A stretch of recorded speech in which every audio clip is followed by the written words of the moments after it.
Shri Gurubhyo Namaha. Welcome to our online learning initiative Ekalaiva.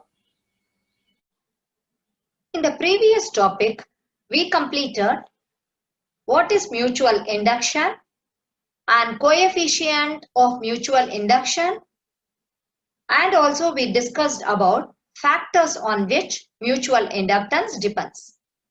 Now, let us consider two long coaxial solenoids, each of length L. So here we are going to consider two long coaxial solenoids. Okay. Let us consider two solenoids S1 and S2. The radius of the inner solenoid, that is S1, is R1, and number of turns per unit length of this solenoid is N1. And we have one more solenoid, that is outer solenoid S2, whose radius is R2, and number of turns per unit length of this solenoid is N2. Now let us consider capital N1 and N2 be the total number of turns,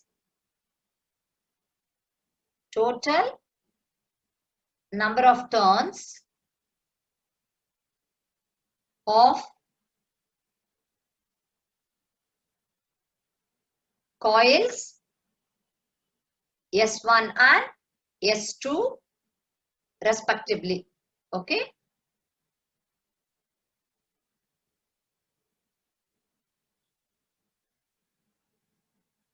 When a current I2 is set up through S2, it in turn sets up a magnetic flux through S1. Okay, so here S1. Now that magnetic flux will be represented by phi 1. Then what will be the corresponding flux linkage with solenoid S1? So this will be the magnetic flux.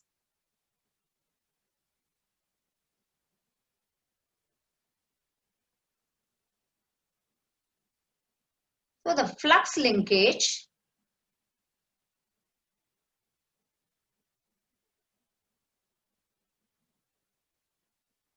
with solenoid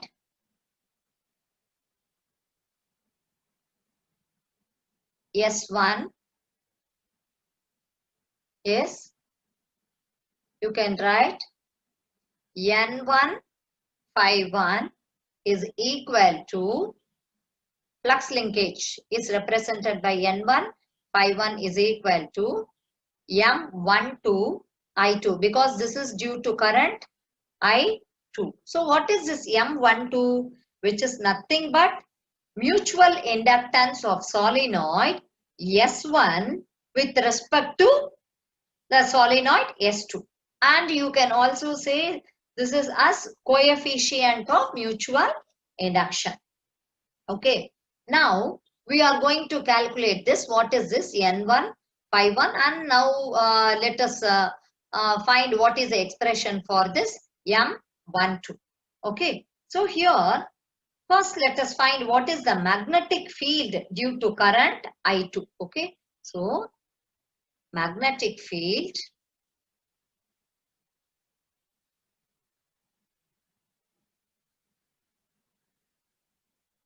due to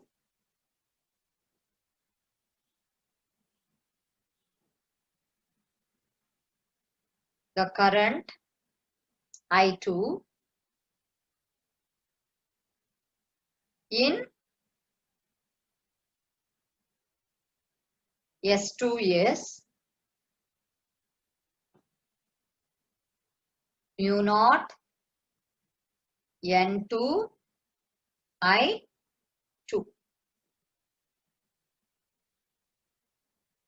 What is the resulting flux linkage then? The resulting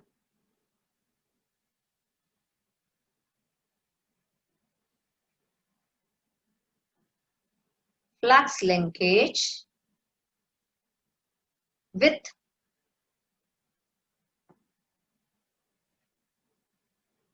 coil S1 is, so N151 is equal to, okay, so what is this N1? N1 is nothing but N1 into L.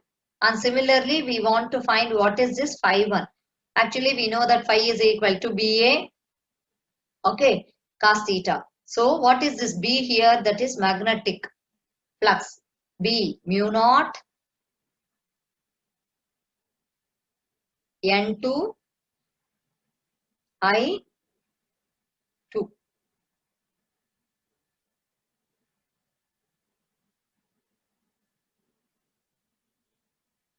So, what is A? Area. Area is pi R1 square. Okay. So, how can you write this, children? Mu naught N1 N2 pi R1 square into L into I2. Right. So, we know that what is this N1 into L, which is nothing but the total number of turns in solenoid S1.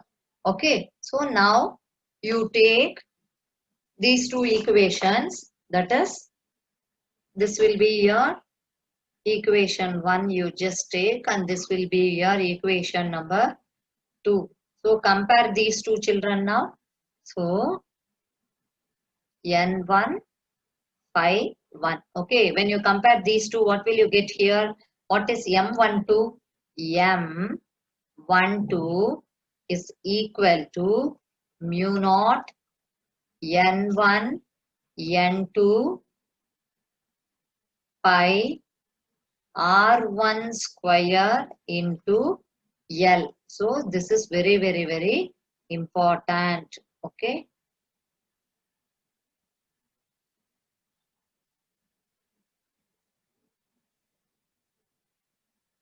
So, this is your equation number 3. So, this is very, very important, children. Now, we are going to neglect the edge effect. Okay, so edge effect, we are going to neglect this edge effects, and we are going to consider the magnetic field mu naught N2 I2. So this magnetic field mu naught N2 I2, which is uniform throughout the length and width of the solenoid S2. Okay, throughout the length and width of this solenoid S2. And actually, this is the very good approximation. Okay, because we are assuming that the solenoid is very, very long. That is, we are going to consider the length of the solenoid, which is very, very greater than the radius. Okay, so this concept is very important. Please keep it in mind. Okay, so this is very good approximation, children. Now, we are going to find what is N252 also. Okay, so we are going to find, already we found what is N151, that is flux linkage with solenoid S1. Now let us find what is the flux linkage with solenoid S2. We'll do now. Now let us consider a current I1 is passed through the solenoid S1. What is the flux linkage with coil S2? Okay, I1 be the current flowing through the solenoid S1. What is the flux linkage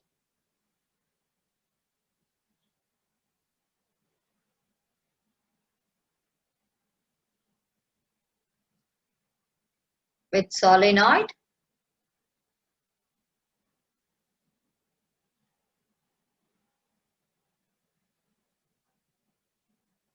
S2? So N2 phi 2 is equal to M21 I1. What is this M21? M21 is nothing but mutual inductance of solenoid S2 with respect to solenoid S1. What is M12? Mutual inductance of solenoid S1 with respect to S2. Okay. So now what is the flux due to the current I1 in S1? Okay. So the flux due to the current I1 in S1 can be assumed to be confined solely inside S1 because the solenoids are very, very long. Okay, so this is very, very important, children. Once again, I'll repeat this. The flux due to the current I1 in S1. Okay, so this is the inner solenoid, can be assumed to be confined solely inside S1 since the solenoids are very, very long.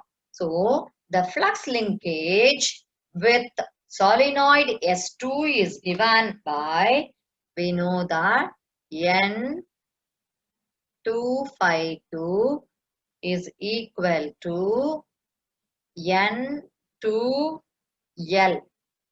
into pi R1 square into mu naught N1 I1.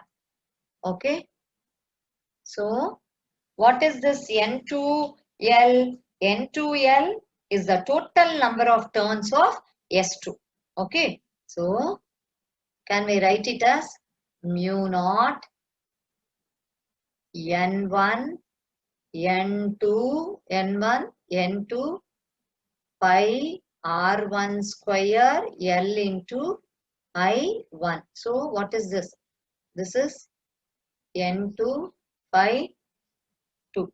So when you compare to take, this is your equation number 4 and this is your equation number 5. So compare these two once again now. What will you get? M21 is equal to mu naught N1 N2 pi R1 square into L because you have I1 here. Okay. So look at the third equation. What is M12 mu naught N1 N2 pi R1 square L. And here this is M21 is equal to mu naught N1 N2 pi R1 square L. Okay. So take this is your equation number 6. So when you compare equation number, so from equation 3 and 6, you can very well say that M12 is equal to M21 which is equal to M. Okay. Actually, we have demonstrated this equality for long coaxial solenoids. Okay. And one thing we have to note here is that if the inner solenoid was much shorter than, that is, which is placed well inside the outer solenoid, then we could still have calculated the flux linkage N1 because the inner solenoid is this inner solenoid which is effectively immersed in a uniform magnetic field due to the outer solenoid. Okay. So in this case, it is very easy for us to calculate M12. But it will be very difficult to calculate the flux linkage with the outer solenoid as the magnetic field due to the inner solenoid would vary across the length as well as the cross section of the outer solenoid. Okay. So therefore the calculation of M21 would also be extremely difficult in that case. Okay. That is why we have taken this equality, that is M21 is equal to M12. Okay. Now, in this case, we have assumed what is the medium inside the two solenoids here. if instead of air, if some other medium is present, that is whose relative permeability is mu r, then what will be the mutual inductance? So I'll write here, children. Then if that is the case, M will become, in the place of mu naught, you will have mu, right?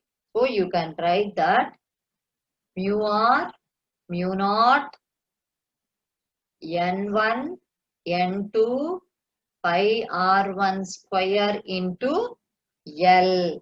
Okay. So this is very, very, very important, children. So here we discussed for two coaxial solenoids with air medium. If instead of air medium, if we have some other medium, then the formula will be mu naught, mu r, N1, N2, pi R1 square L.